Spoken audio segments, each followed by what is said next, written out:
Hey there guys, so today we have another review, and this is a beer from American Solera. So I have a lot to say about this brewery, awesome label by the way.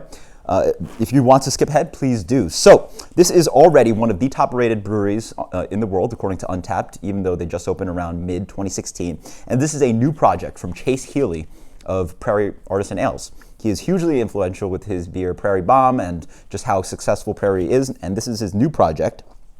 And so what is American Solera? It is obviously in America, it is in Tulsa, Oklahoma, but it is also based on the Solera process. So that is the aging and blending of products like wine, vinegar, beer, and so you just get all those different vintages and you end up having, after decades and hundreds of years, some vessels that have the essence of a product that is, that old, decades to hundreds of years old. So it's a lot of blending going on, and so that seems interesting for beer, right? But before the discovery of yeast, pretty much all beer was blended to some extent because of how they would create beer.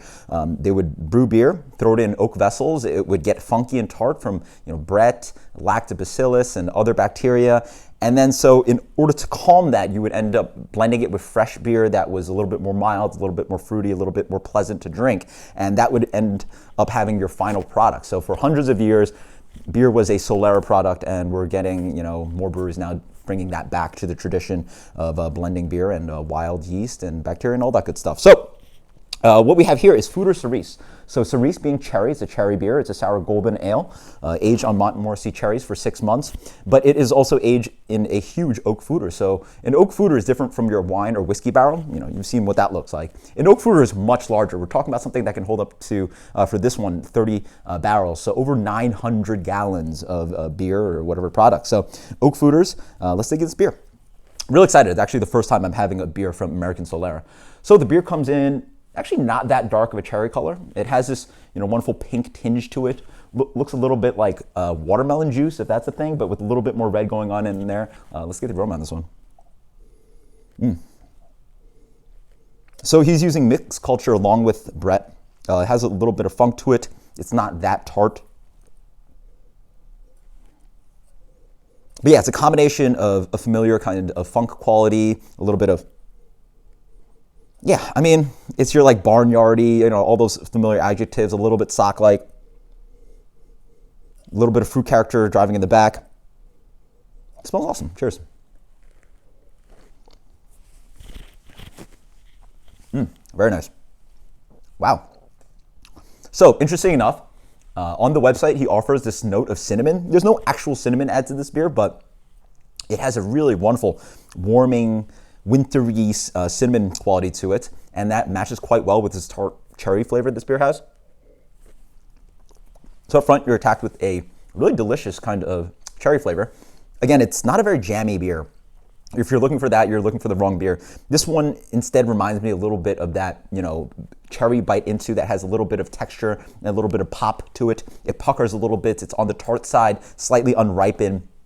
Not that sweet, juicy cherry that some people are familiar with, So it has that, mimicking of fruit quality. There's a warming cinnamon spice in the middle. There's a little bit of funk driving on the middle. The tart is medium to medium plus. You get this little bit of sharp kind of green apple skin, green apple blow poppy kind of thing. But then along with that, uncandy-like, but more fruit-like cherry quality. Very nice. Carbonation is relatively soft. Mouthfeel is medium. Dries on the palate pretty nicely. You move on to a little bit of funky aftertaste, possibly a little bit of creaminess from the oak. It's a very well executed sour, yeah. Very delicious, yeah. So again, I really like the combination of a little bit of hint of spice in there, a little bit of funk quality in there, but then a true mimicking of a tart cherry without offering this familiar thing that a lot of breweries are doing, just putting as much cherry as you can to offer this huge, intense kind of jammy note, doing something a little bit different here. Very nice stuff. That's our rating. Very much enjoying this one. Wow. Let's go with the 95 on this one. 95, absolutely delicious. So let me know what you've had from American Solera. Absolutely delicious stuff. Can't wait to try more of their stuff. So shout out to Chase Healy and his new project. Until next time, guys. Cheers. Later.